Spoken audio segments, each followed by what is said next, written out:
आऊज़ु बिल्लाहि मिनश शैतानिर रजीम। बिस्मिल्लाहिर रहमानिर रहीम। अल्लाहुम्मा सल्लि अला सय्यदिना मौलाना मुहम्मदिन व अला आलिहि व सहबिहि व बारिक वसल्लम। तमाम तारीफ़ें रब्बुल इज़्ज़त की हैं जो तमाम जहानों को पालने वाला है, जिसकी तमाम जहानों में बादशाहत है, जो हर चीज़ का हकीकी मालिक है, जो इस जैसी लातादाद मखलूक़ात को पैदा फरमाने वाला, इनमें अजीबो गरीब अफ़ाल व ख़वास रखने वाला है।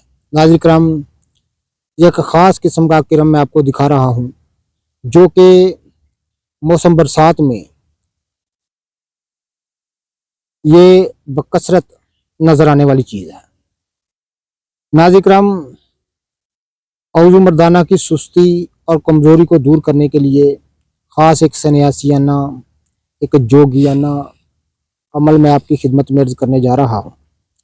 नाज़रीन किराम, जितने भी ये किरम आपको मिल सकें, आप इनको हासिल कर लें। ये आप देख रहे हैं किस कदर इनकी तादाद जहाँ पर ये मिलते हैं, आम कब्रिस्तानों में, आम बंजर ज़मीनों में ये कसीर तादाद में मिल जाते हैं।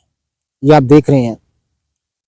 तो नाज़रीन किराम, जितने भी आपको मिल सकें हस्बे ज़रूरत लेकर इनको एक शीशे की, कांच की शीशी में जमा कर लें। ख़ास एक सन्यासियाना राज मैं आपकी खिदमत में अर्ज़ करने जा रहा हूँ।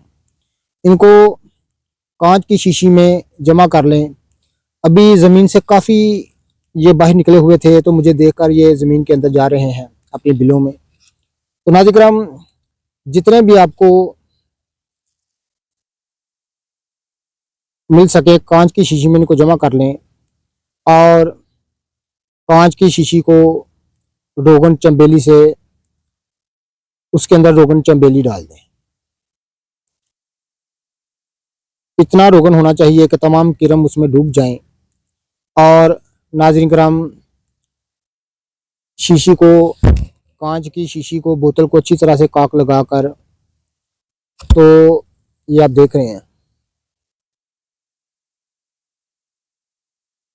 कांच की शीशी को अच्छी तरह से काक लगाकर इनको 10 या 12 दिन धूप में सिर्फ रख दें। ये किरम तादाद में बड़े भी हो सकते हैं, छोटे भी हो सकते हैं, लेकिन ये इनकी शक्ल सूरत याद रखिएगा। ये मैं आपको दिखा रहा हूँ। ये ख़ास किस्म का कीड़ा है। नाज़रीन किराम, एक सन्यासी साहब ने मुझे बताया था, उन्होंने फरमाया था कि ये औज़ु मर्दाना की सुस्ती, कमज़ोरी ख़ास तौर पर जो कि बिल्कुल ही जमा के वक्त हरकत में ना आता हो, उसके लिए ये तिला क्या है, एक गज़ब की चीज़ है।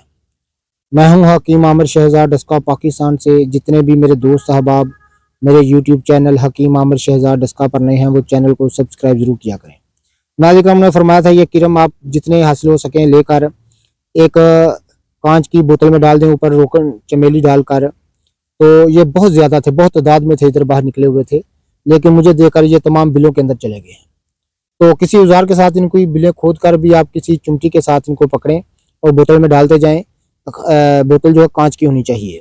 तो उसमें रोगन चमेली इतना डालना है कि ये किरम जो है इनके ऊपर जो रोगन हो, यानी किरम अच्छी तरह डूब जाएं। तो नाज़रीन किराम, जब 10-12 दिन गुजर जाएं तो उस रोगन को पुन लें।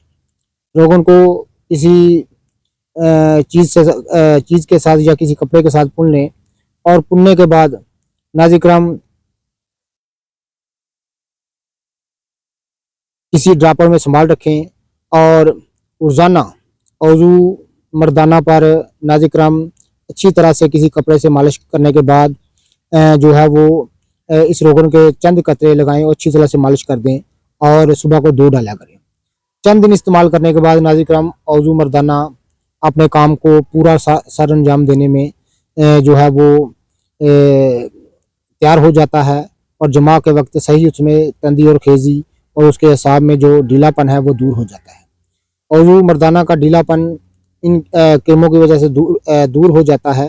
ख़ास मैं सन्यासियाना और जोगियाना राज मैं आपकी खिदमत में अर्ज़ कर रहा हूँ। जितने भी मेरे दोस्त साहब मेरी वीडियो को पज़ीराई देते हैं, उनका बहुत बहुत शुक्रिया। अल्लाह हाफ़िज़।